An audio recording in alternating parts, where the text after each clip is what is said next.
Buenos días. Buenos días. Ánimo. Es como si fuera lunes.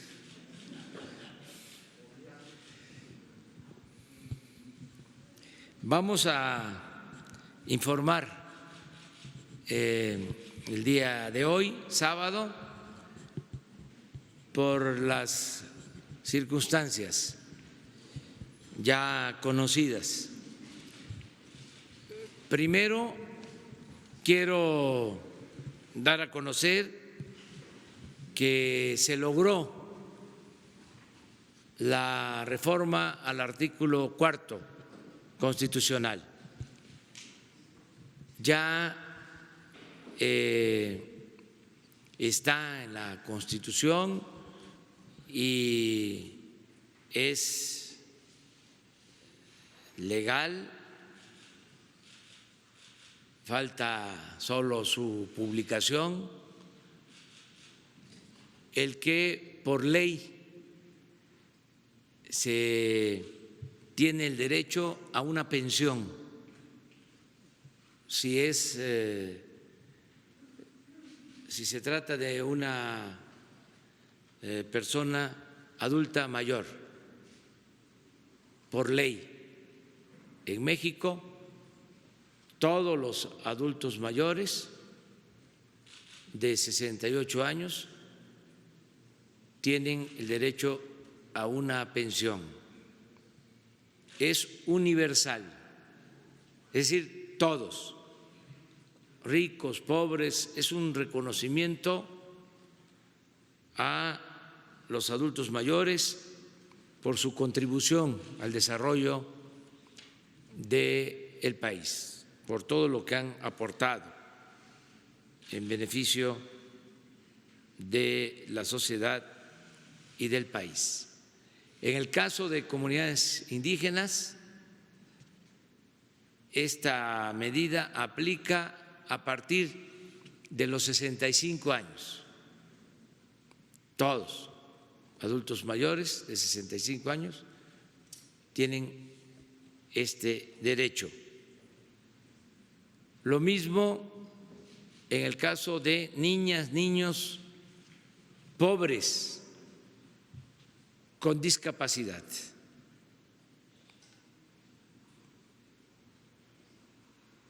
Comprende a todas las niñas, niños con discapacidad de comunidades indígenas y niñas, niños con discapacidad de las zonas mestizas pobres de México, tanto del campo como de la ciudad. La reforma también garantiza el derecho a estudiar con una beca otorgada por el gobierno a quienes están cursando en todos los niveles de escolaridad y pertenecen a familias pobres.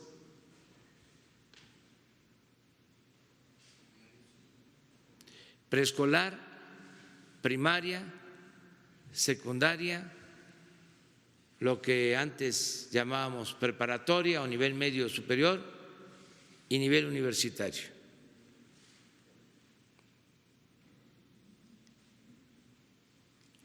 Y ya queda también establecido el derecho a la salud de manera muy clara, la gratuidad en la salud,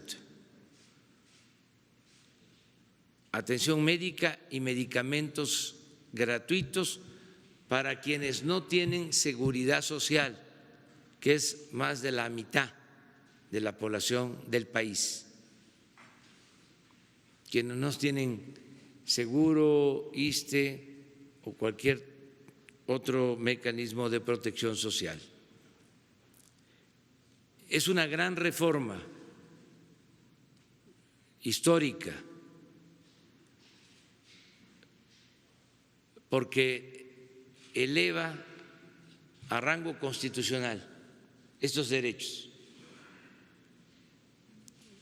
Es ir hacia el estado de bienestar. Y lo más importante es que, acompañada de esta reforma, va la disposición legal. Hay un artículo transitorio en la Constitución para que nunca falten los recursos, el presupuesto, y que ante cualquier situación se garantice el dinero público necesario.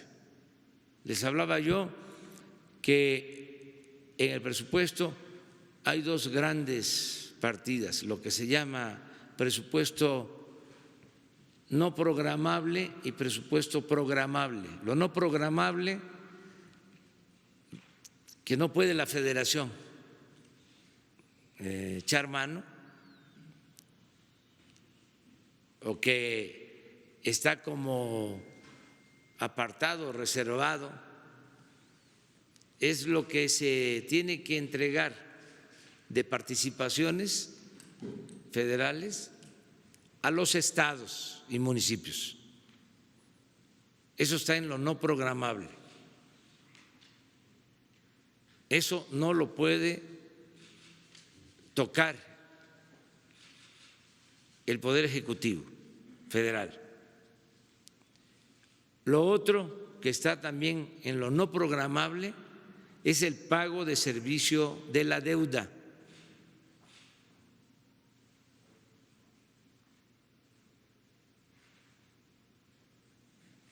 Y ahora, como ya está en la Constitución, el derecho a la pensión a adultos mayores, a discapacitados pobres, niñas y niños, el derecho a las becas y la atención médica y los medicamentos gratuitos, va también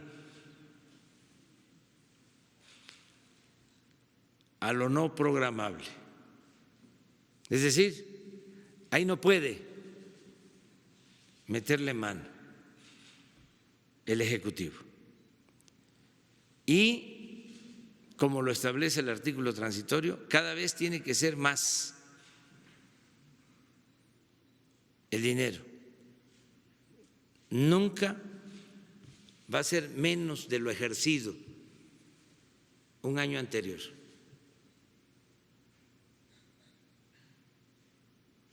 Es un blindaje en el presupuesto para el bienestar. Quiero agradecer a todos los legisladores federales y locales, porque se necesitaba para esta reforma constitucional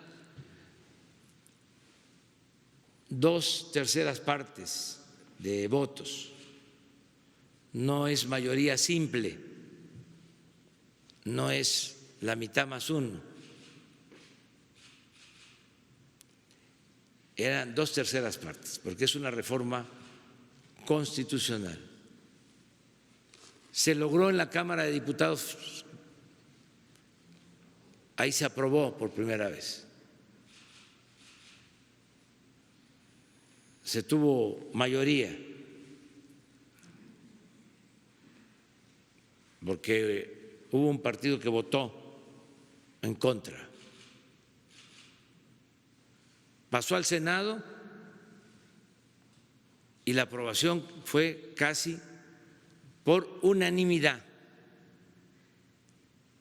todos los partidos en el Senado. Y luego, como se trata de una reforma constitucional, pasó a los congresos locales y se requiere para su aprobación de la mitad más un Congreso. Y ayer ya se lograron 17 aprobaciones, lo cual significa que ya está la mitad más uno. Se va a seguir votando en todos los congresos locales, pero ya se cumplió con lo que establece el procedimiento constitucional. En el caso de los congresos locales, de 18, 17 votaron a favor. No votaron a favor los legisladores locales de Aguascalientes hasta ahora. Uno solo. Todavía no sabemos, vamos a presentar la lista. Es que son 17, no tengo aquí. Lo único que puedo comentarles es que se aprobó antier por unanimidad en Sinaloa, ayer se aprobó aquí en la Ciudad de México y hubo otro estado ayer que fue el que… Fueron dos ayer. Creo que la Ciudad de México fue. Sí, la Ciudad de México, pero hubo otro estado. Bueno, ya posteriormente les informamos, pero en general ya se logró esta aprobación. Estoy muy contento con esto, porque es histórico. Llevaba muchos años que no se llevaba a cabo una reforma así, de dimensión social. La otra información que les vamos a transmitir el día de hoy a todos los mexicanos es de que seguimos trabajando para evitar contagios, para evitar la enfermedad y desde luego para salvar vidas con la epidemia esta que está afectándonos y que afecta en todo el mundo. Lo principal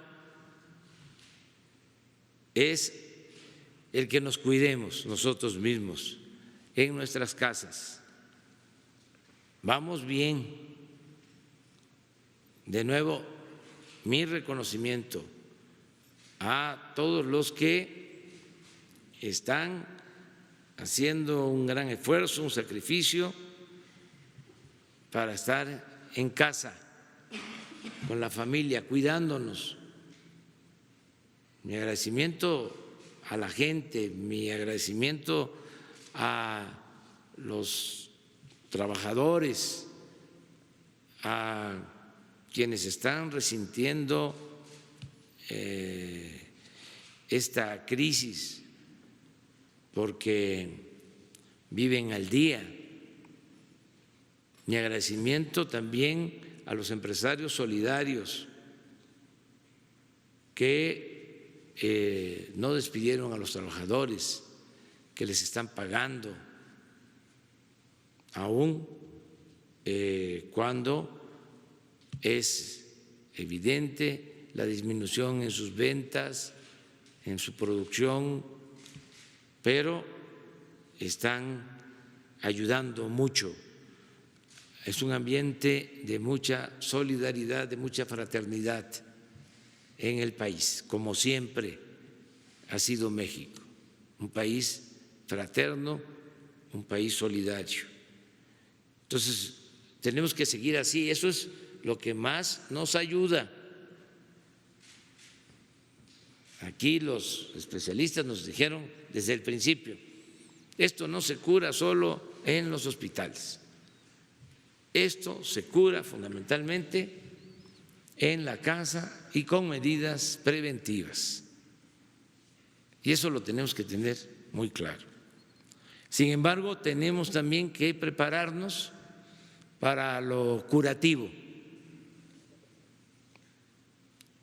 Y nos estamos dedicando a eso, a que tengamos espacios, camas, ventiladores, especialistas, todo lo que se necesite. Estamos avanzando en ese sentido porque comenzamos de tiempo atrás. ¿Desde cuándo estamos hablando de mejorar el sistema de salud pública? Se creó el INSABI antes del coronavirus. Se decidió resolver el problema de abasto de medicamentos, de que no falten los médicos, de mejorar las instalaciones, de terminar de construir hospitales. Me tocó recorrer 80 hospitales antes del coronavirus. Antes del coronavirus ya habíamos decidido ampliar el presupuesto del sector salud en 40,000 millones de pesos. De modo que cuando llegue el coronavirus ya vamos encaminados, tenemos el equipo integrado, el trabajo coordinado, conjunto, está actuando de manera coordinada la Secretaría de Salud, el INSABI, el ISSSTE, el Seguro. Ahora nos estamos preparando con el Plan Marina, con el Plan DN3 y estamos en proceso de equipamiento, de que no falten las camas, los ventiladores, los especialistas, y ahora queremos que nos ayuden los médicos generales, todos los médicos del país. Les hago un llamado, porque como ellos saben, y lo tiene que saber todo el pueblo de México,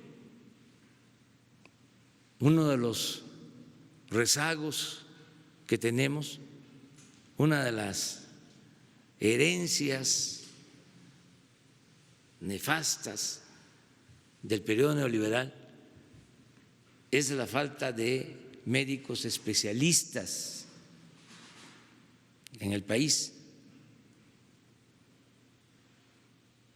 No tenemos todos los médicos especialistas que requiere el país. Ojalá y esto lo alcancen a internalizar los que defendían y siguen todavía defendiendo ese modelo inhumano,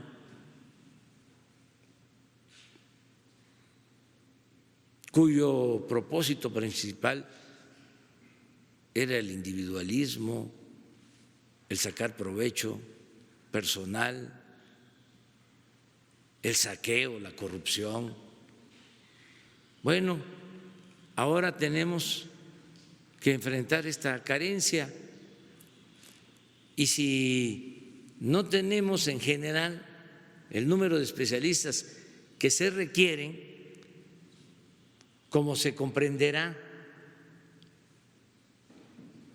no tenemos el número de especialistas que se requieren para enfrentar la epidemia, sobre todo los especialistas para terapia intensiva.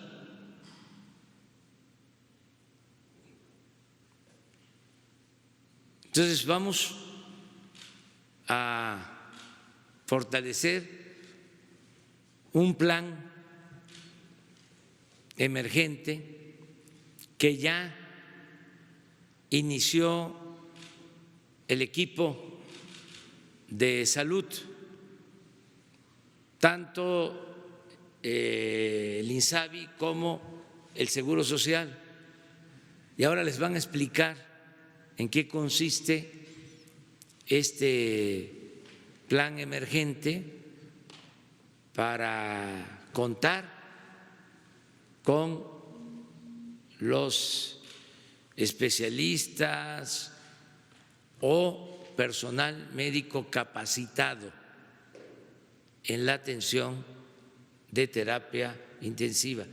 Hago un llamado a todos los médicos a que nos ayuden, porque es una convocatoria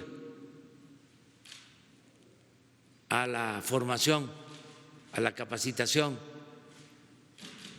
en esta especialidad, en esta materia, y que podamos contar pronto con todo el personal especializado. Entonces, vamos a solicitarle a Alejandro Schwartz, que es el coordinador nacional médico del INSABI, que nos explique en qué consiste este plan emergente, y lo mismo le vamos a pedir al doctor Víctor Hugo Borja Aburto, que es director de prestaciones médicas del IMSS y además especialista en esta materia, que también nos explique en qué consiste este plan.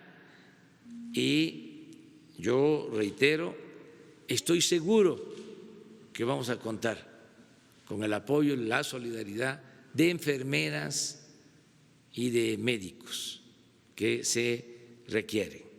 Entonces, Alejandro. Muy buenos días, compañeros, colegas, señor presidente, con su permiso, señor secretario. Como ustedes saben, colegas, tenemos un déficit estructural de médicos especialistas en nuestro país. Ante ello, el sector salud ha desarrollado de forma conjunta un plan para garantizar que todos los enfermos que tengamos en nuestro país por COVID-19 sean atendidos por un equipo especializado y comprometido. Tenemos un pequeño video para explicar el modelo. México contará con personal de salud suficiente y preparado para atender a los pacientes graves por contagio del COVID-19. Para ello, el sector salud puso en marcha una estrategia de reconversión de recursos humanos a fin de contar con más personal preparado para la emergencia sanitaria.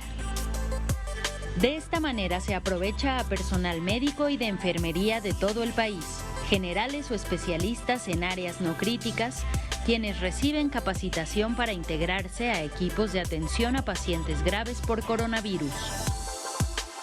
Esto permitirá reorganizar los servicios de salud a pacientes por COVID-19 mediante un modelo de atención en cascada que consiste en lo siguiente.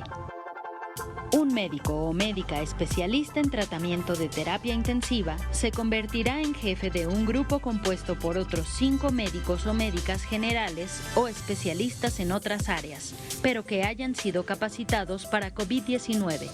De esta forma, un intensivista podrá estar a cargo de la atención de 25 pacientes críticos con el apoyo de otros médicos generales o especialistas. Y el mismo esquema se repite para el caso del personal de enfermería. Para reducir tiempos y evitar traslados de personal en este momento crítico de la pandemia, la capacitación del personal de salud se imparte con una plataforma de capacitación continua a través de contenidos especializados y disponibles en la página de internet coviduty.salud.gov.mx. Los contenidos fueron diseñados por un grupo de expertos nacionales e internacionales y contemplan las siguientes temáticas: protección personal y prevención de infecciones, reconversión hospitalaria, apoyo a personal médico intensivista, manejo del paciente crítico, manejo técnico de ventiladores, La capacitación se complementa con un foro virtual con micrófonos abiertos que se efectúa desde la sede del Instituto de Salud para el Bienestar todos los días de 5 a 7 de la noche, a fin de que el personal médico y de enfermería interactúe en tiempo real con los expertos para resolver dudas y fortalecer conocimientos. El foro virtual con micrófonos abiertos permite el intercambio de los expertos de manera simultánea hasta con 500 personas que pueden encontrarse en cualquier punto del país. Adicionalmente, el personal de salud tiene a su disposición contenidos para mantenerse actualizado en el tratamiento del COVID-19 y tiene acceso permanente a un sistema de interconsultas médicas con el servicio de terapia intensiva del Instituto Nacional de Nutrición. Si quieres sumarte a los equipos de atención a pacientes por COVID-19, regístrate y capacítate en coviduti.salud.gov.mx. Esta es la hora de las médicas y los médicos de la patria.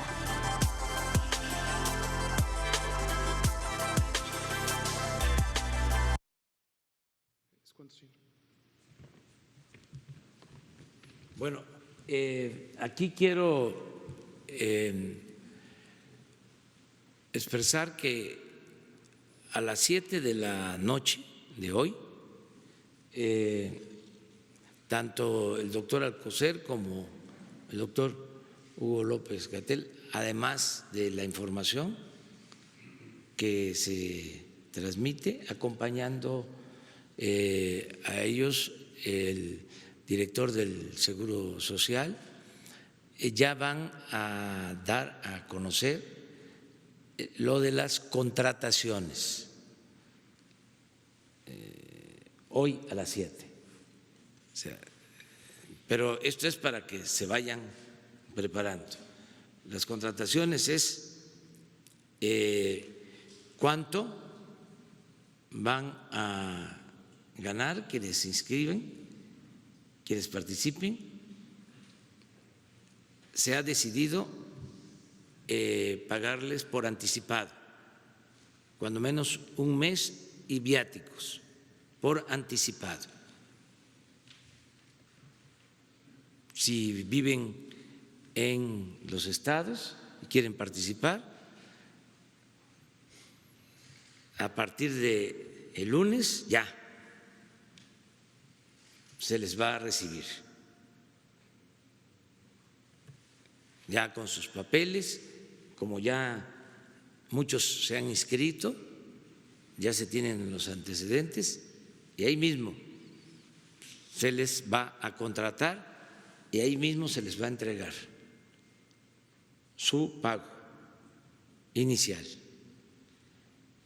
y a la formación, a la capacitación, para que lo más pronto posible estemos ya contando con personal capacitado, especializado. En el caso del seguro, hay un incentivo adicional que lo va a dar a conocer el doctor Borja.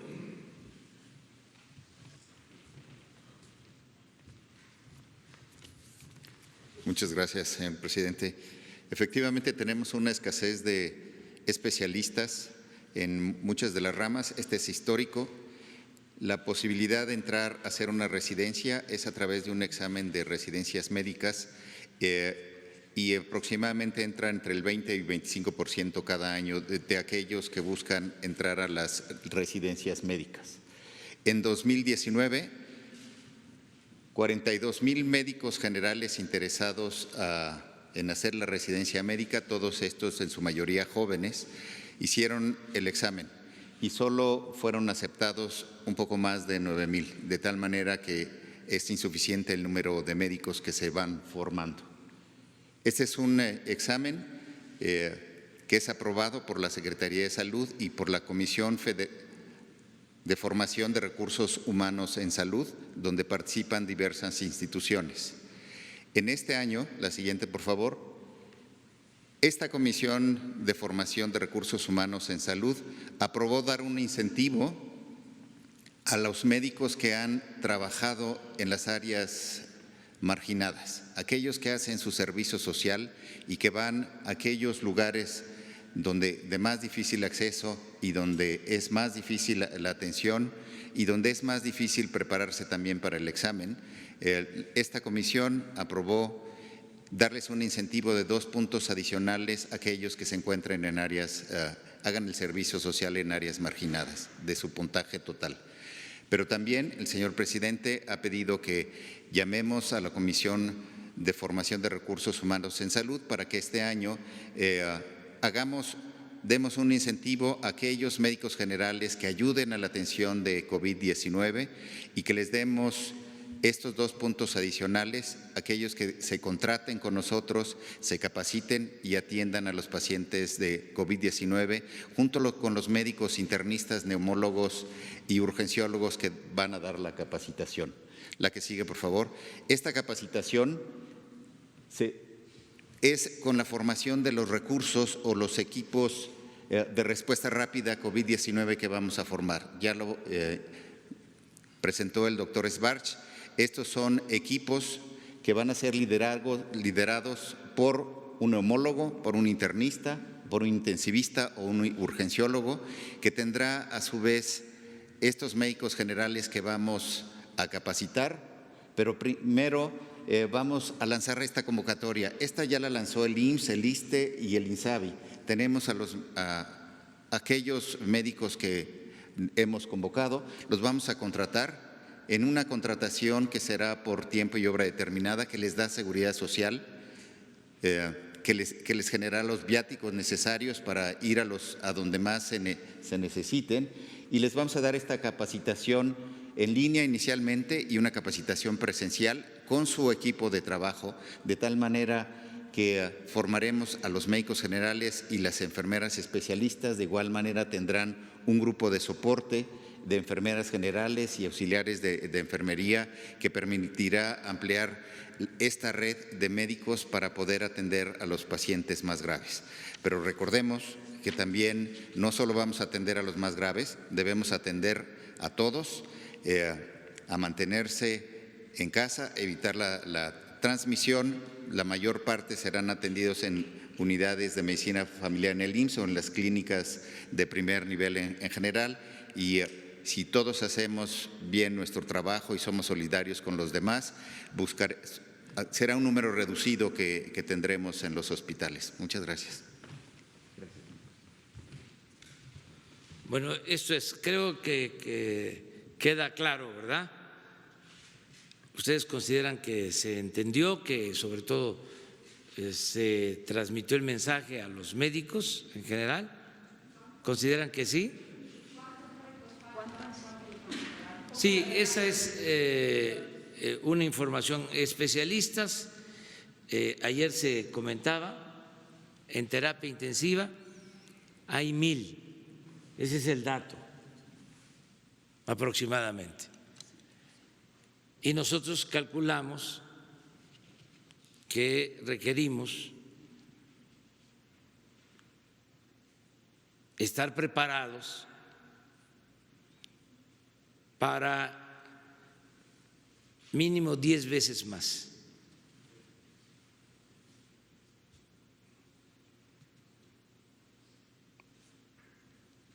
En general. Entonces, vamos a contar con todo el personal. Eso lo están ya definiendo los médicos, y hoy a las 7 de la noche se explica, porque el propósito de esta conferencia ahora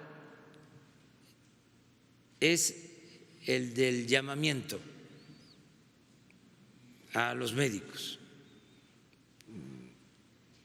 el que en mi carácter de presidente de la República, en esta situación de contingencia, haga esta convocatoria a todos los médicos, a las enfermeras, porque los necesitamos. Ya a las 7 de la noche se va a ampliar información sobre las características de los cursos, la duración. Quise también ser muy claros en cuanto al pago, porque suele pasar de que se hace una contratación en el gobierno y si le va bien al servidor público, le pagan en 3 meses. ¿O estoy diciendo mentira? Entonces, acá vamos a procurar que el lunes firmen su contrato y reciban su primer mes con viáticos. ¿Cuánto va a ser? Eso también. Hoy, a las 7 de la noche, el secretario de Salud, el subsecretario de Salud, el director del Seguro Social van a informarles sobre eso. Yo nada más soy testigo, aval, de que desde el lunes van a estar los cheques. Ese sí es mi compromiso, de que el lunes esté disponible el dinero para dar el anticipo y comenzar.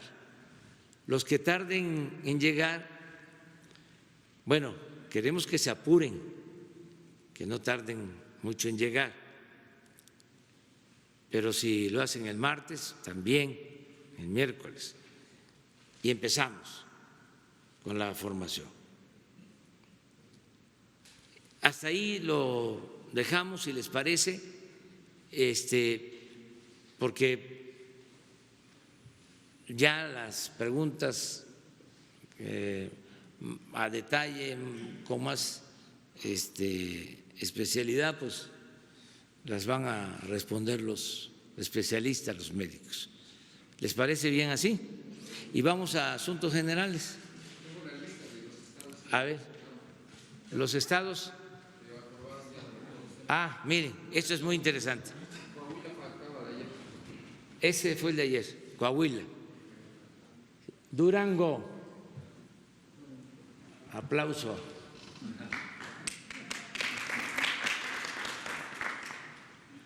Tabasco, lo mismo, aprobado.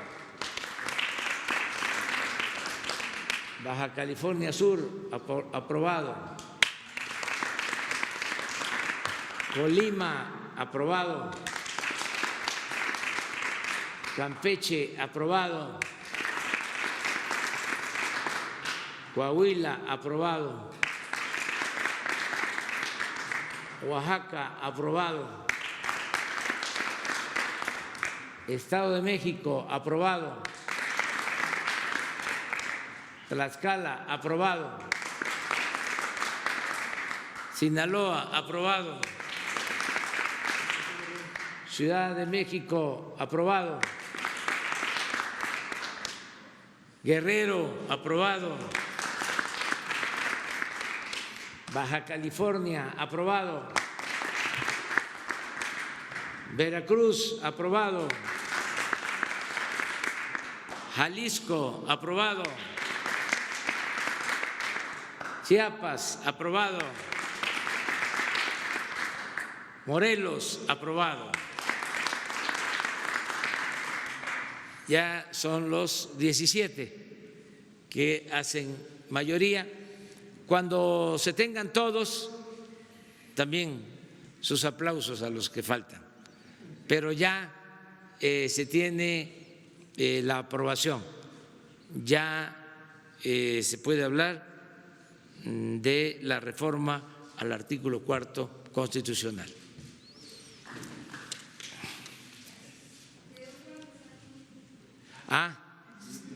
Sí, por favor. De pie de página. Ay. ¿Ya? Sí. ¿Ya me escucha? Reinaide Ramírez, de pie de página y reportera independiente. Bueno, como usted debe de saber, allá en Baja California y entre Baja California y Sonora hay una tribu pequeña que se llama Cucapá. Derivan de los yumanos y que están en peligro de extinción. Esta comunidad, recientemente periodistas, colegas de pie de página hicieron un recorrido por ahí y encontraron que ellos tienen una preocupación muy grande porque solo pescan en esta temporada es su temporada de pesca, no hay, son 5 mareas las que ellas atienden y pescan curvina y obviamente pues ahorita por la contingencia no estaban pudiendo salir al mar y bueno, además el producto se les está quedando, ha bajado de precio, está alcanzando, ellos comentan que se les está comprando a 5 pesos por el producto. Entonces, si hay aquí las preguntas serían 2, qué tipo de apoyos pudiera dar el gobierno federal o está pensando si ya hay un plan para la actividad comercial de los que se concentran en esta cuaresma, particularmente en esta comunidad, porque es el único sustento de esta comunidad. O sea, salen a pescar y lo que venden es lo que ganan, es de lo que viven. Y además de la regulación del precio de estos, ¿qué medidas se pueden tomar para regular este precio del pescado, de la curvina particularmente, para que no caiga del modo que ha caído? En este mismo rubro de personas vulnerables, de sectores vulnerables, están también los jornaleros agrícolas. No sé si tiene usted también ya un plan para ellos, porque también en otro recorrido de pie de página se encontró que en el noroeste del país, Baja California, Sinaloa, Michoacán, Michoacán acá abajo, también están un poco preocupados por los cultivos, por no contagiarse, porque como usted comentó ahorita también son de la parte de gente que vive al día. Entonces, ¿qué apoyo, si se está contemplando un apoyo también para ellos? Esa sería mi primer pregunta. Si de una vez le hago la otra o me contesta. La segunda es sería, no sé, quizá para el IMSS o el sector salud. En el caso entiendo de los avances que están haciendo para resolver lo del déficit de médicos y etcétera, ¿no? Y los esfuerzos que se están haciendo para atender a la población, pero en el caso de los médicos, de las enfermeras que están en los hospitales, hemos también recibido algunas muestras de preocupación de los enfermeros, particularmente del IMSS en Obregón y en otros estados, que no tienen elementos básicos como cubrebocas adecuados para atender a las personas. Entonces, ¿qué medidas están tomando para atender a esta gente, a los médicos y a las enfermeras, al sector salud que está en este esfuerzo particular? Bueno, yo te contesto las dos. Mira, esta última se está haciendo ya acopio de todo el equipo que se requiere para la atención a los enfermos. Se está comprando todo el equipo y ya vamos a poder informar la semana próxima. Va a llegar equipo que hemos comprado en el extranjero, todo esto para la protección de enfermeras y de médicos. Vamos a informar sobre eso. Lo primero que planteaste es, voy a dar una respuesta a pescadores y a trabajadores en general el domingo, mañana, en mi informe a las 5 de la tarde. Por eso quiero informar, para que todos conozcan cuáles son los apoyos y beneficios que se van a dispersar por parte del gobierno y a quienes van a ayudar estos apoyos. ¿Y los jornaleros agrícolas? ¿Qué se está haciendo ahí? También se incluye en el caso del empleo, de las medidas de bienestar que vamos a dar a conocer mañana a las 5 de la tarde. Porque hay mucho trabajador eventual, no solo en los campos agrícolas, sino en muchas otras áreas Sí. del país que ahorita que pararon, incluso hubo estados donde se adelantó el paro de quedarse en casa y ahorita pues ya están empezando a ver los estragos. No hubo sueldos, no hubo nada. Ayer hubo una manifestación aquí afuera de meseros, de gente que trabaja en banquetes, que ahorita prácticamente pues ya no hay… Mañana vamos a hablar de eso. Mañana. ¿Habría alguna cantidad o algún plan específico? No te voy a adelantar la información para que nos entendamos mejor. Espérame para mañana a las 5. Ok, pero sí hay algo, ¿no? Gracias.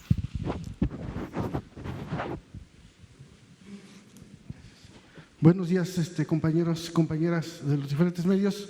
Héctor Tlatempa de Puntos Suspensivos Radio, Puntos Suspensivos Comunicación. Buenos días también a todos los aquí presentes, secretario, subsecretario y demás. Señor presidente, le comento que llevo ya prácticamente el 8 de abril, 3 meses sin poder preguntar, lo cual no es un reclamo, simple y sencillamente lo comento porque desde que tuve la oportunidad de preguntar la primera vez, que fue en noviembre del año pasado, varios temas han quedado pendientes y que hasta ahora no hemos tenido ninguna respuesta. Rápidamente nada más le comento, no espero ahorita que sea la respuesta, nada más un pequeño recordatorio. El primero fue de que le habíamos preguntado que de qué forma se está usted asegurando que el apoyo a los IEMS llegue. Hasta el día de hoy no ha habido ninguna respuesta de parte ni del gobierno, de la doctora Claudia Sheinbaum, ni de la directora Silvia Estela Jurado. Cabe mencionar que nosotros como medio nos hemos puesto en contacto con su secretaria, su asistente, y desde enero nos han dicho que pronto nos recibirá y no nos han podido recibir, porque queríamos pues lo que trajimos aquí a la mañanera, pues con ella directamente, ¿no? Preguntarle y qué respuesta nos daba. Pero hasta el día de hoy, bueno, ahorita sí entendemos que por todo el problema del coronavirus, pues a lo mejor no, pero no nos han recibido. Otro punto fue el canciller Marcelo Ebrard se comprometió a pagarles a los jubilados pensionados del servicio exterior el aumento que desde hace ya 2 años se les otorgó, precisamente ahora en abril. Y a estos trabajadores jubilados no les ha llegado hasta el día de hoy nada. Él dijo que en el 2020, porque también eso fue en noviembre, diciembre del año pasado, y él dijo que en el 2020 lo iba a ver, que era un presupuesto que todavía no estaba contemplado, porque tampoco era mucho, y que en este año, pero hasta el día de hoy tampoco nos han resuelto nada. En relación a Mexicana de Aviación, ¿qué acciones está haciendo su gobierno para ayudar a las 1,400 personas que quedaron desempleadas en el 2010? Tampoco ha habido respuesta. Aprovechando la coyuntura, Ricardo del Valle declaró que se van a incorporar a Aeroméxico en 2020. Sin embargo, la problemática viene desde 2010 sin que hasta el momento se haya resuelto. En el caso del Sindicato Mexicano de Electricistas, hay una demanda para reponer el proceso electoral, ya que hubo un cúmulo de irregularidades. Sin embargo, hasta el día de hoy no hay ninguna solución. Existe riesgo de que se dé el siguiente proceso, que también ya es ahora en abril, está programado para el 15, sin resolver que está demandado. Usted comentó también que le pediría a la secretaria del Trabajo, Luisa María Albores, y a la secretaria de Gobernación, Olga Sánchez Cordero, acordar una reunión con los grupos en conflicto y que hasta ahora pues no se ha dado. Y bueno, ya esto es con respecto a esos puntos, y el día de hoy, bueno, le traigo una propuesta. Es con respecto al tema de nuestros niños y niñas y el tipo de educación que están recibiendo todos los días. Y para esto quiero citar al doctor psicoanalista José Antonio Lara Peinado. Él dice que si hay una víctima relacionada a la guerra que se establece contra el narco, relacionada al olvido, a la educación, a miles de cosas, si hay una víctima, son nuestros niños y niñas de este país. Estos niños y niñas son el síntoma de una sociedad que pareciera no querer escuchar qué es lo que está pasando en nuestro país. El doctor José Antonio Lara Peinado, autor del libro y la investigación Cómo trabajar con niños agresivos inmersos en la violencia y la delincuencia en México, realizó junto a otros investigadores este trabajo que le llevó 4 años. Su elaboración se realizó en la zona caliente de los estados de Michoacán, Guerrero, Tamaulipas, Sinaloa, Chihuahua, Veracruz y Estado de México. Consideramos que este trabajo es fundamental porque no solo les permitió dar cuenta de los efectos que tiene que niños y niñas vivan en ambientes inmersos en la violencia y la delincuencia. Este trabajo les permitió responder a esa pregunta, pero lo más interesante es que a partir de la investigación se construye una propuesta metodológica para trabajar con niñas y niños y jóvenes agresivos en cada escuela. Cuentan con ejercicios para todo un ciclo escolar y no solo para nuestras niñas y niños, cuentan también con ejercicios para trabajar con las emociones docentes y para trabajar con los padres de familia. La diferencia que tiene la propuesta del doctor José Antonio Lara de todas las demás propuestas que existen y que vienen muchas veces de otros países es que esta propuesta en primera instancia trabaja en un contexto mexicano, pero lo más interesante es que trabaja de manera profunda con las pulsiones que provocan la agresión y la violencia en las escuelas. Si usted, señor presidente, revisa todas las propuestas que existen, parten de lo meramente aparente, es decir, atienden el síntoma pero no la enfermedad. El doctor Lara se encuentra trabajando con lo profundo, con aquello que provoca que una niña o un joven sea agresivo, de tal manera que si un docente aplicase uno de estos ejercicios el día del lunes, por ejemplo, ocuparía únicamente 10 minutos de su tiempo y lo que ganaría es que el niño o la niña estarían tranquilos toda la semana. Así es como funciona.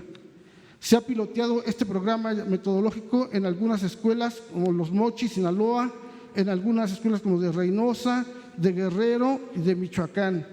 Y a partir de que se trabajó esta propuesta metodológica, no han aparecido problemas ni rasgos de violencia, ni rasgos de agresión, de tal manera que esa es la importancia que tiene este trabajo, que incluso ha llamado la atención de países como Perú, Colombia y Ecuador. Y cualquiera de los de aquí presentes lo puede verificar, ya que incluso en las próximas semanas el doctor estará en aquellos países presentando este importante trabajo, porque esos países están interesados en aplicar esta propuesta metodológica a sus escuelas de educación inicial. Espero que aquí en México reciban y permitan al doctor y a su equipo de investigadores presentar esta propuesta metodológica, que es novedosa y, como ya se ha comprobado, de aplicarse, se pueden evitar hechos tan lamentables como los ocurridos en Torreón, en Chihuahua o en Monterrey. Se puede trabajar de manera seria y profunda con la agresión y con las emociones de los involucrados en el proceso. Hoy hacemos un llamado a usted, señor presidente, y también aprovechando, pues, un llamado a los secretarios tanto de Educación y aprovechando que está aquí el secretario de Salud, pues para que le den la oportunidad al profesor. Él está dispuesto. Aquí traigo pues el trabajo y con la propuesta metodológica por si les interesa y que nos gustaría que usted pudiera dar un punto de vista. Muy bien. Bueno, vamos a pedir a los que no han informado y no han atendido los asuntos pendientes que lo hagan. La secretaria del Trabajo, el secretario de Relaciones Exteriores, con Jesús.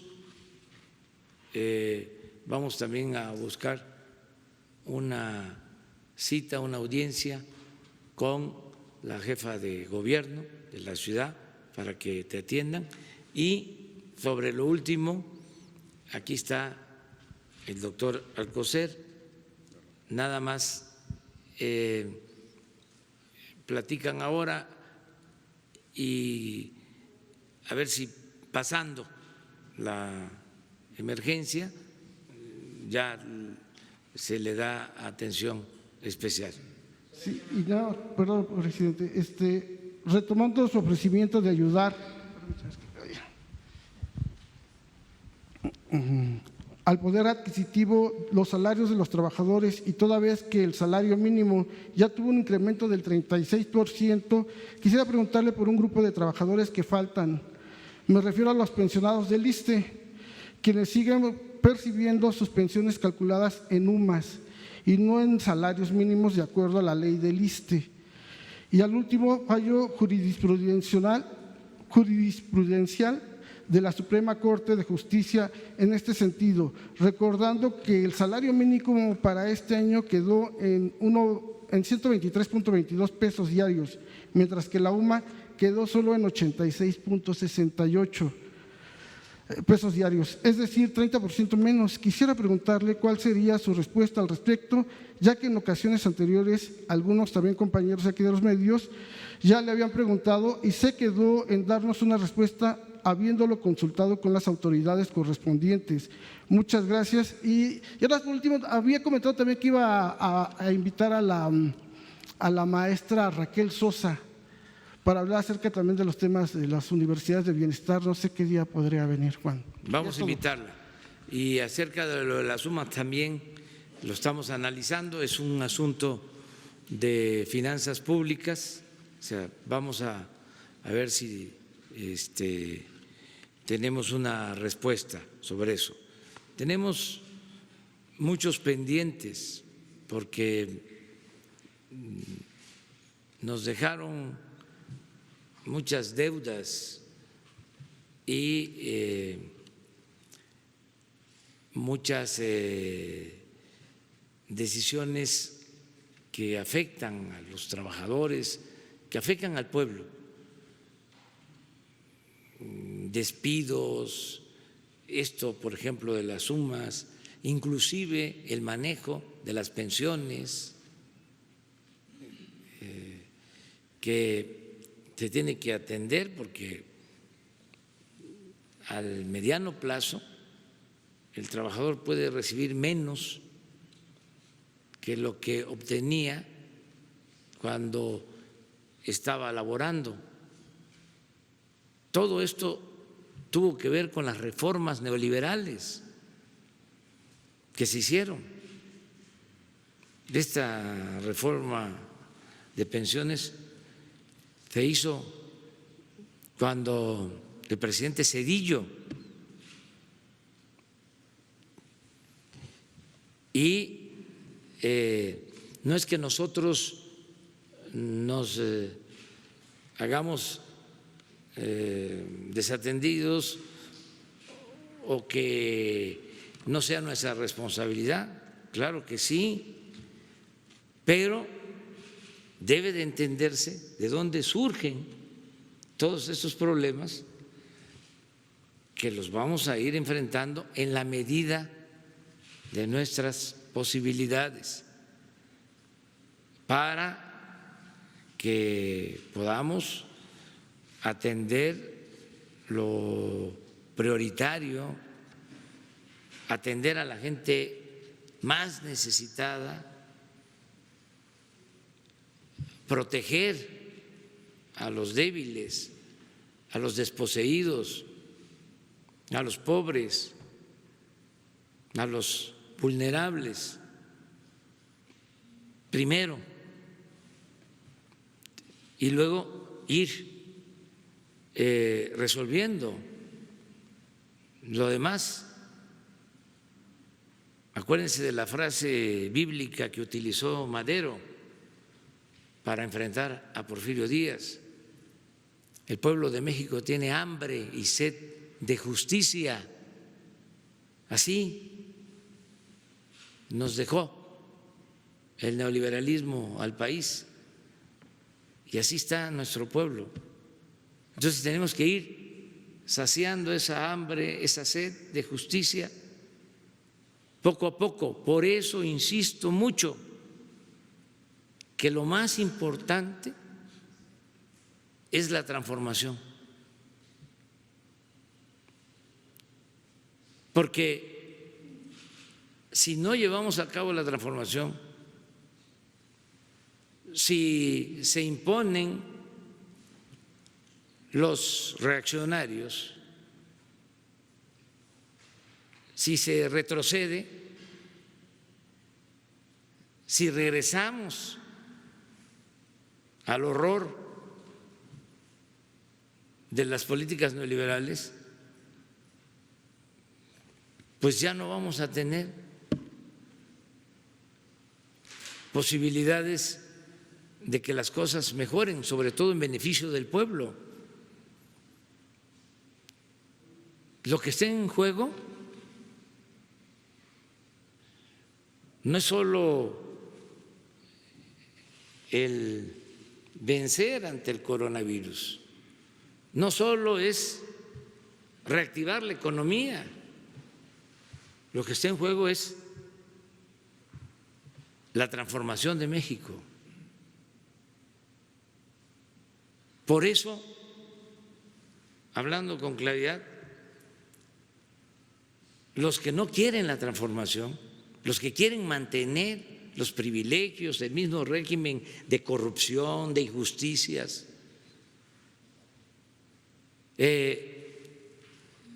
quisieran que se agravara la crisis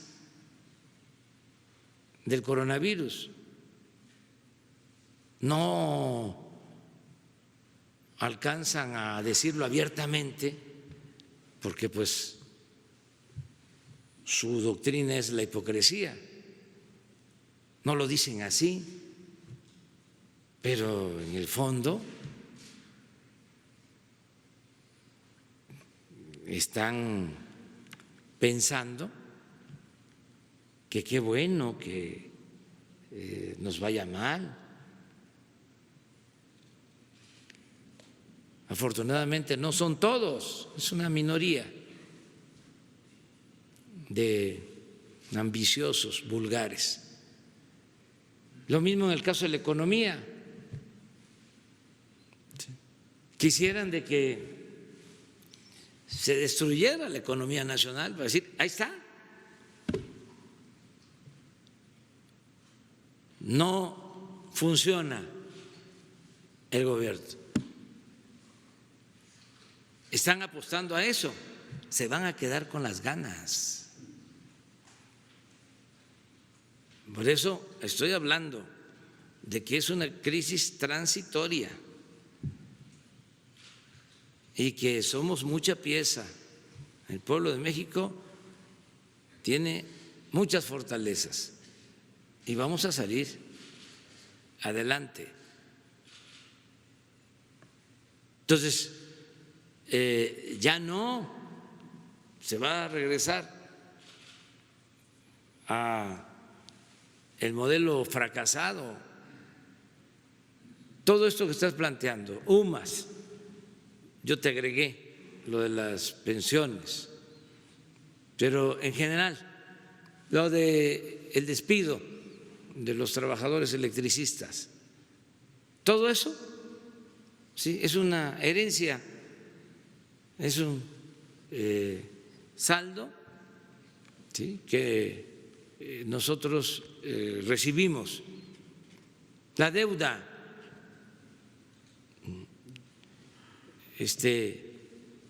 creció en el periodo neoliberal como nunca. Se tuvieron los precios del petróleo más altos que se hayan tenido en la historia desde 1901, que empezó a perforarse el primer pozo petrolero en Ébano, San Luis Potosí. Desde 1901 no se habían tenido precios del petróleo como los que se tuvieron en el periodo de gobierno del presidente Calderón, hasta $100 barril. Imagínense cómo está ahora. Pero aún así, en ese periodo aumentó la deuda pública 200%. ¿A dónde fue todo el dinero?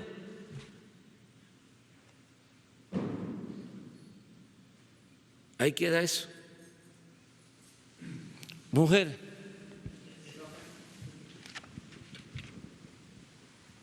Gracias, buenos días. Presidenta, preguntarle por el tema de los migrantes. Ayer hubo ya un incidente allá en Coahuila con algunos migrantes que quemaron colchones. ¿Qué va a pasar? Porque también se ha informado que han incrementado algunas deportaciones, sobre todo a deshoras, de parte del gobierno de Estados Unidos. ¿Qué se va a hacer con estos albergues? Si se tienen las medidas de higiene para que ellos pues, no se vayan a contagiar. Y por otro lado, le hago otra pregunta si quiere. Me espero a que me conteste. Pues ya se está atendiendo, pasaron estos dos casos, uno en Tenosique, Tabasco, y ayer en Coahuila. Afortunadamente ayer no hubo pérdidas de vidas humanas, fueron actos más que nada de protesta, porque se oponen a las deportaciones, se está hablando con todos, se está dialogando, se les protege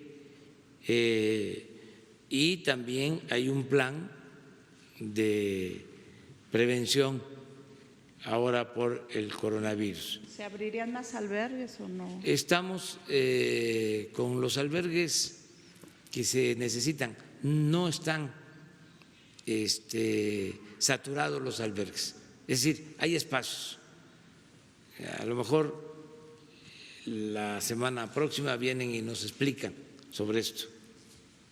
Y también quisiera saber cómo va el proceso de las compras de los ventiladores, de todo este equipo. Decía hace un momento que la próxima semana llegan los insumos para proteger a médicos y enfermeras. Y en cuanto a los respiradores, ¿cómo va esta compra? Si nos pudieran actualizar. Y también finalmente preguntarle, ayer el ingeniero Cárdenas y algunos otros intelectuales firman un desplegado pidiéndole una especie de acuerdo de unidad para enfrentar esta situación. Gracias. Pues se están adquiriendo ventiladores, ya se cuenta con adquisiciones hasta de 5,000 ventiladores, pero necesitamos más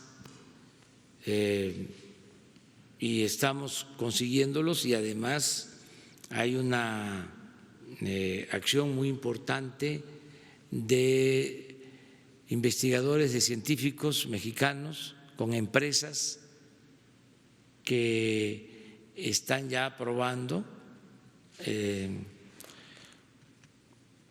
prototipos para producir ventiladores en el país y hacerlo pronto.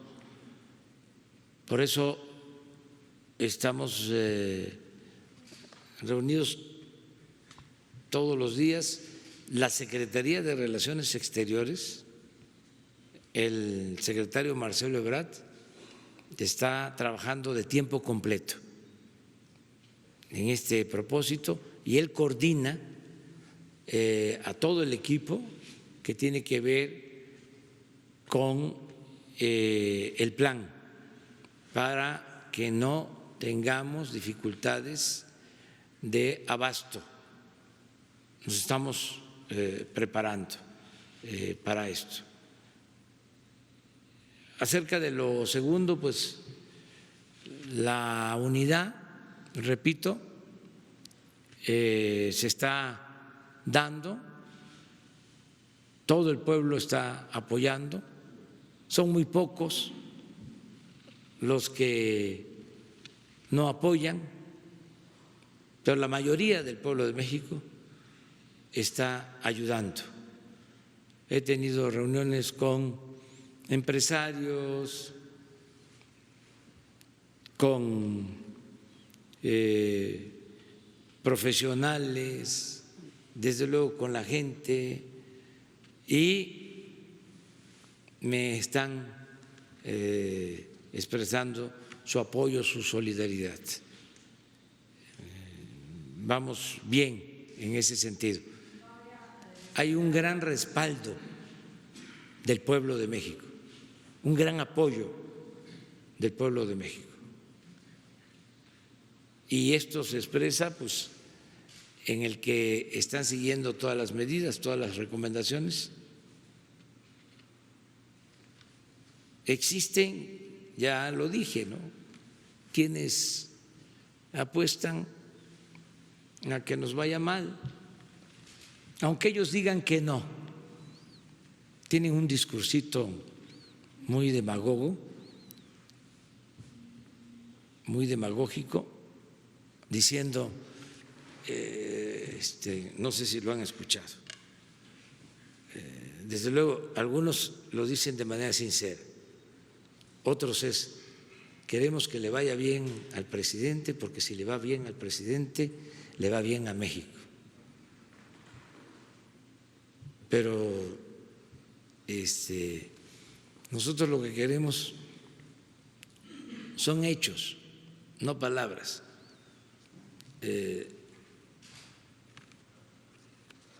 Queremos que eso se exprese, pero con hechos, como lo hacen empresarios que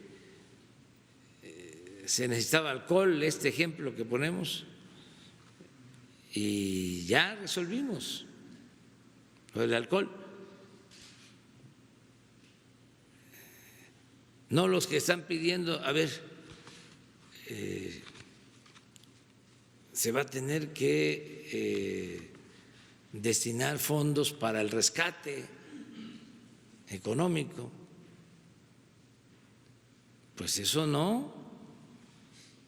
O los que están queriendo ahora vender y hacer su agosto, vender equipos o lo que sea, pues eso no. Entonces, afortunadamente, el pueblo está ayudando mucho, mucho, mucho, mucho, mucho, y de todas las clases sociales.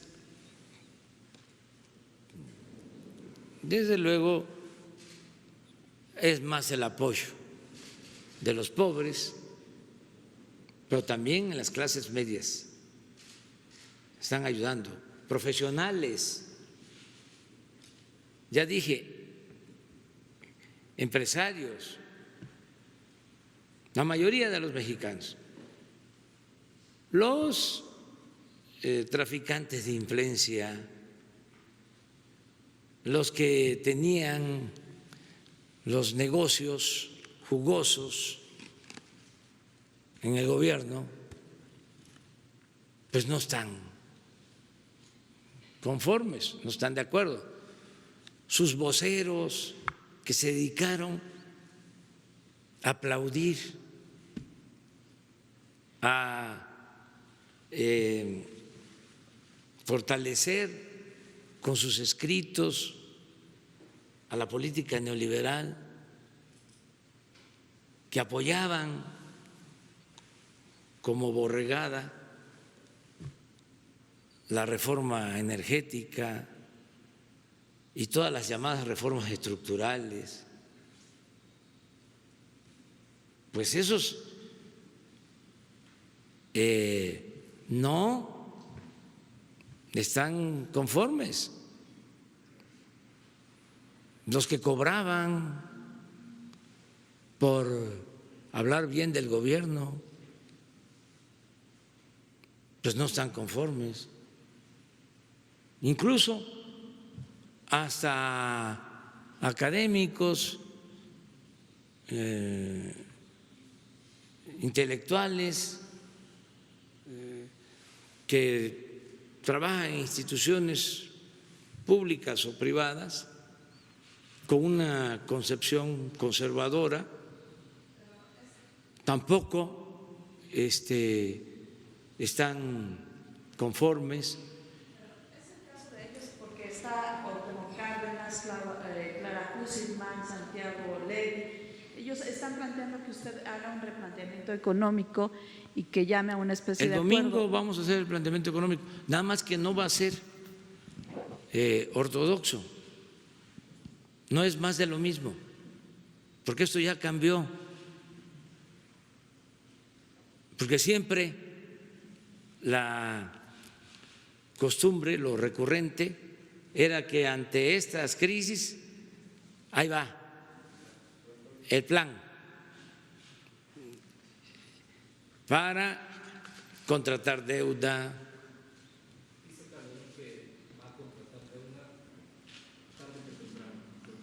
Pues estoy haciendo todo lo que sea posible para no contratar deuda.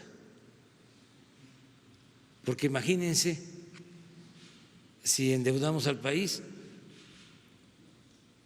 No.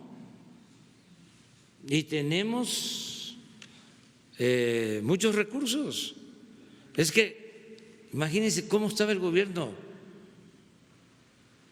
En el 18, les pongo el ejemplo,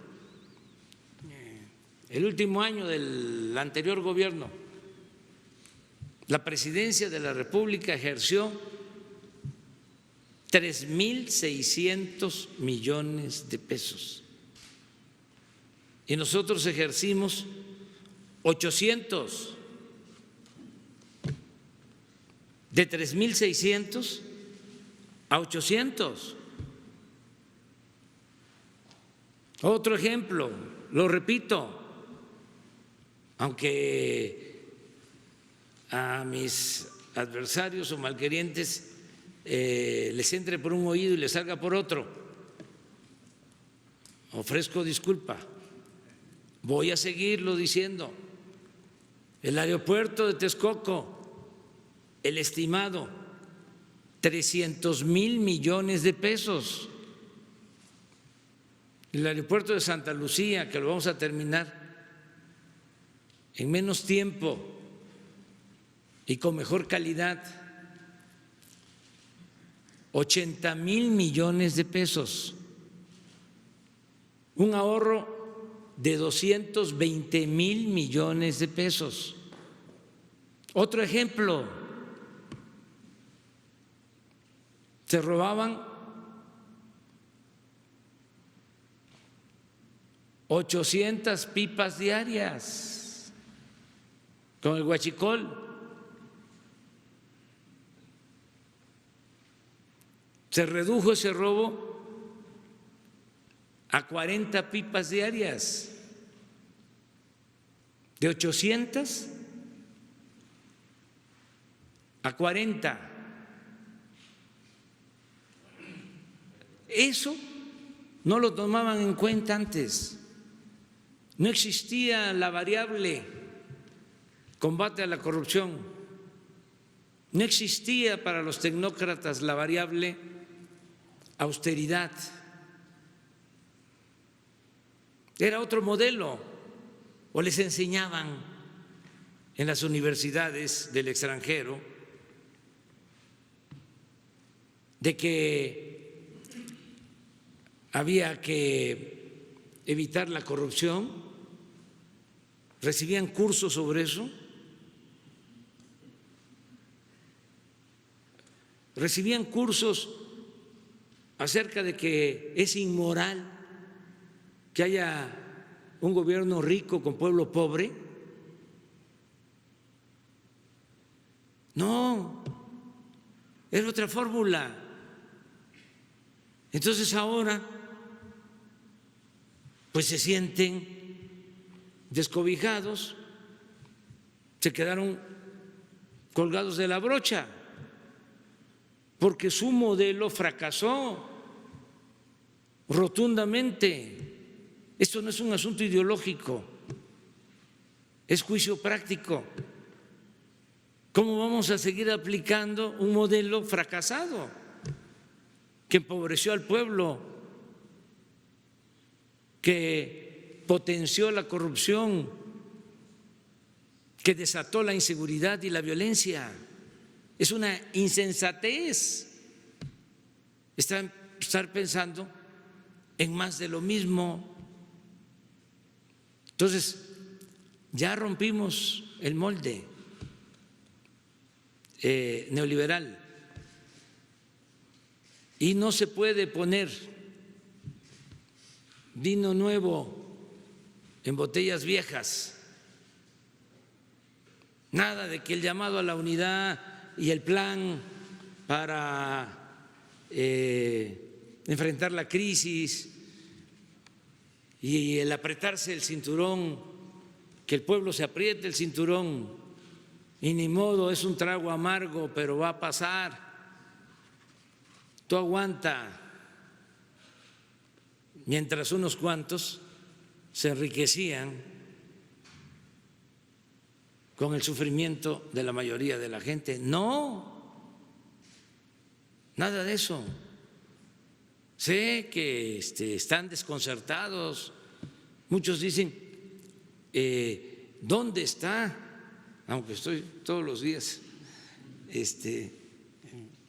¿dónde está el presidente? ¿Dónde está el plan? El gobierno no reacciona. No, claro que reaccionamos. Si estamos reaccionando, entre otras cosas, aguantando toda la embestida de la oposición ambiciosa, que imagínense que a la primera que me presentan un proyecto, sí, cómo no, para que me aplaudan, te lo apruebo. Ahora tuve una reunión con los representantes de los empresarios y eso les expliqué. Digo, vamos a otra cosa. Y lo entendieron. Digo, no descarto lo que me están planteando, déjenlo ahí, vamos viéndolo. Fue muy buena reunión, pero les dije, nosotros tenemos ya una manera de enfrentar esto y estamos seguros que va a funcionar y no descartamos todo lo demás. Esto que dicen, por ejemplo, no hay manera, tiene que haber deuda, es irremediable. Propuestas, por ejemplo, en el sentido de que aquí se reconoce en México y es en el único país en donde se habla de deuda neta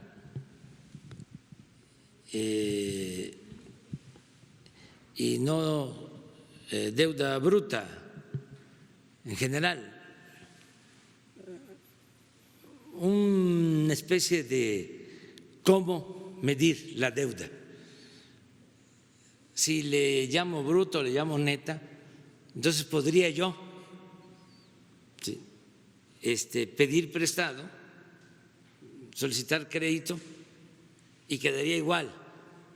Pues eso es maquillaje. Eso que están proponiendo algunos es simulación. Llámese como se llame, va a ser deuda, aunque sea clandestina. ¿A quién voy a engañar? ¿Y por qué insisten tanto en la deuda? ¿Para qué quieren más recursos? Para rescates. Y yo creo que vamos a tener fondos suficientes para rescatar al pueblo y vamos a salir adelante. Y no descartamos ninguna posibilidad, pero no nos vamos a ir a la primera de bruces con lo que una y otra vez se ha aplicado y ha fracasado. Miren, en todo el periodo neoliberal ha habido corrupción, para entendernos. Ojalá y me contestaran los expertos. En todo el periodo neoliberal, que me contesten si es cierto o no, que me digan de que en el periodo neoliberal ha sido cuando más se ha saqueado a México en toda la historia. El periodo neoliberal fue el periodo de mayor saqueo a México, más que en la colonia, que es decir mucho. Que me digan si es cierto o es mentira. Segundo, que me digan si es cierto o no que durante el periodo neoliberal que ha imperado la corrupción o que imperó la corrupción, cuando se profundizó más la corrupción,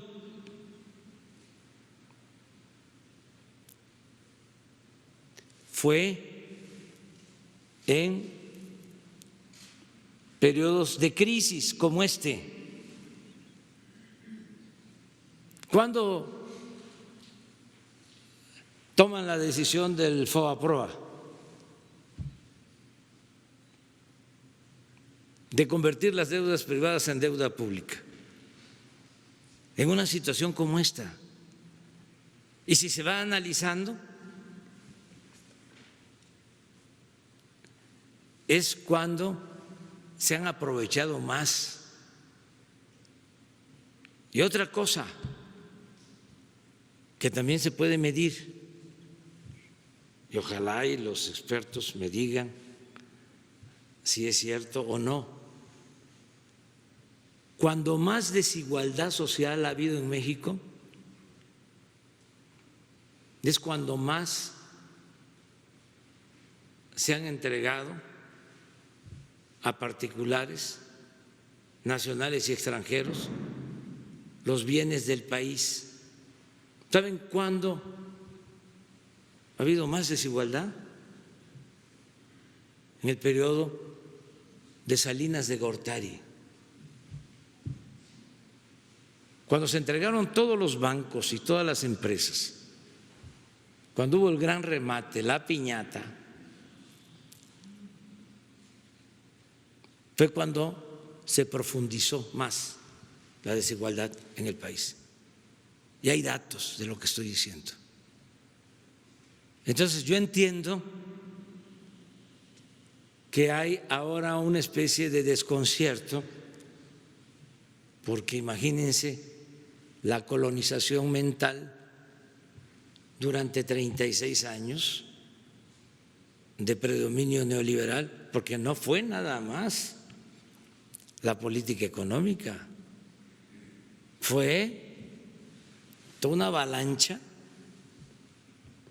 de sofismas,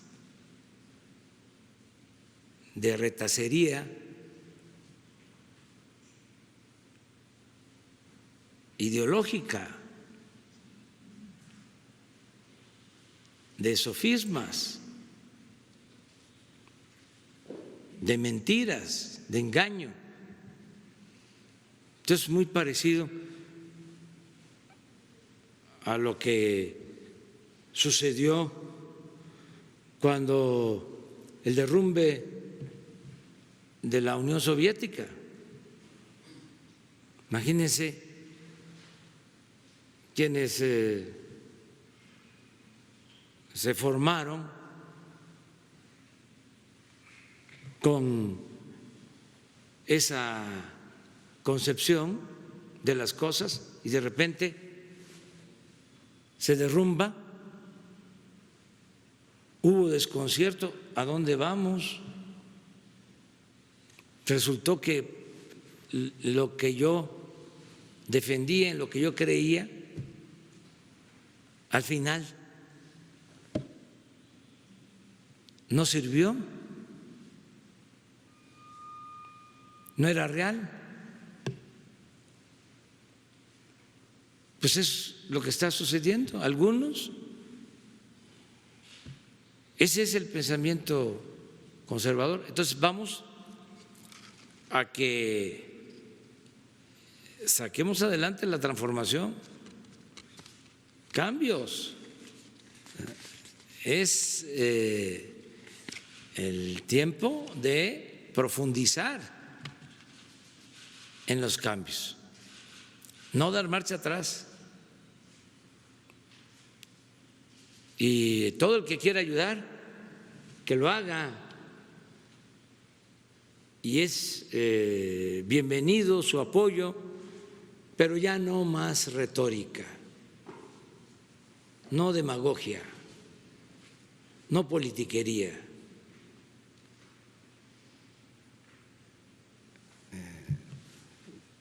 Definiciones y congruencia. Definirse para ver de qué lado estamos. Si queremos que continúe el régimen corrupto, matizado, envuelto para regalo, pero al final de cuentas corrupción, o nos definimos por el cambio verdadero, por la transformación. Yo ya estoy definido desde hace tiempo y hay millones de mexicanos definidos. Me lo dicen en la calle. Me dicen, ni un paso atrás, resista, aguante. Y muchos llegan a decir, es la esperanza. ¿Y saben qué es la esperanza? Una fuerza muy poderosa que hicieron los tecnócratas neoliberales, corruptos, conservadores, robarnos hasta el derecho a la esperanza. Y no lo lograron. En situaciones muy difíciles, menos ahora. Vamos a salir de esta crisis transitoria. La compañera. Buenos días, señor presidente. Berenice Telles, del Diario Nacional 1+1. Mi pregunta es con respecto a pues esta baja que presentó la calificadora Fitch Ratings con respecto a la pues a la cuestión crediticia del petróleo de Pemex. ¿Qué opinión nos puede dar? Pues que no comparto ese punto de vista. Mire, son muy insensibles algunos organismos internacionales y los gobiernos también en el mundo, la llamada clase política. Si hay una pandemia que afecta, desde luego que está impactando en la economía, ¿cómo no llegar a un acuerdo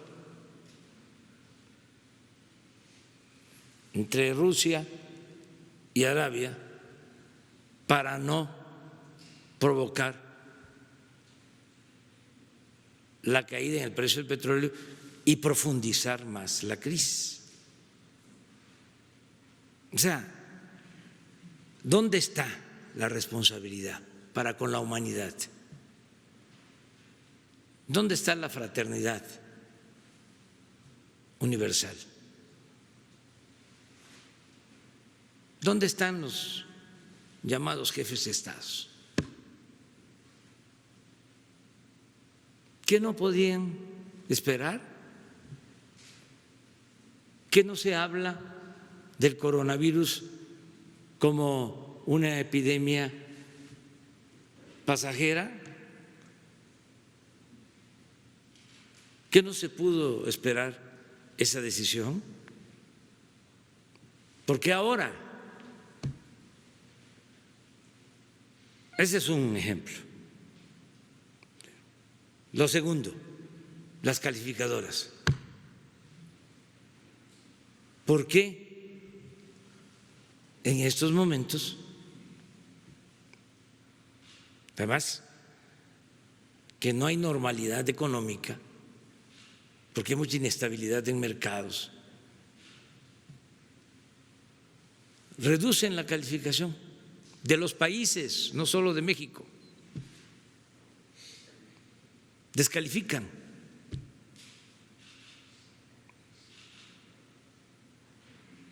No estoy de acuerdo con eso. Entonces, respeto, ¿no?, todas las decisiones que se toman, pero también, como ya esto cambió, sus parámetros ya no son la Biblia como era antes, al menos en el caso de México.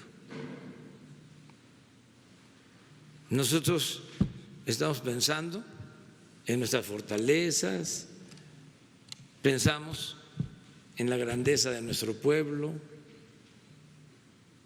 pensamos en la importancia de combatir la corrupción, pensamos en lo importante de actuar con austeridad, pensamos en lo importante que es el humanismo.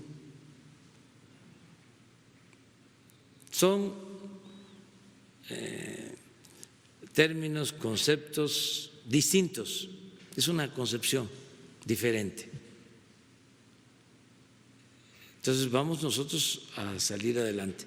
Ya me tengo que ir, voy a preparar mi texto, voy a escribir para mañana, les invito. Ustedes van a estar aquí, son los invitados. El formato del informe, pues sí, porque van a estar ustedes y yo voy a hablarle al pueblo a través de ustedes, a través de los medios. Voy a leer el informe. No me van a acompañar porque seríamos más de 50 los miembros del gabinete. Voy a estar solo, con el pueblo y con ustedes. Muchas gracias.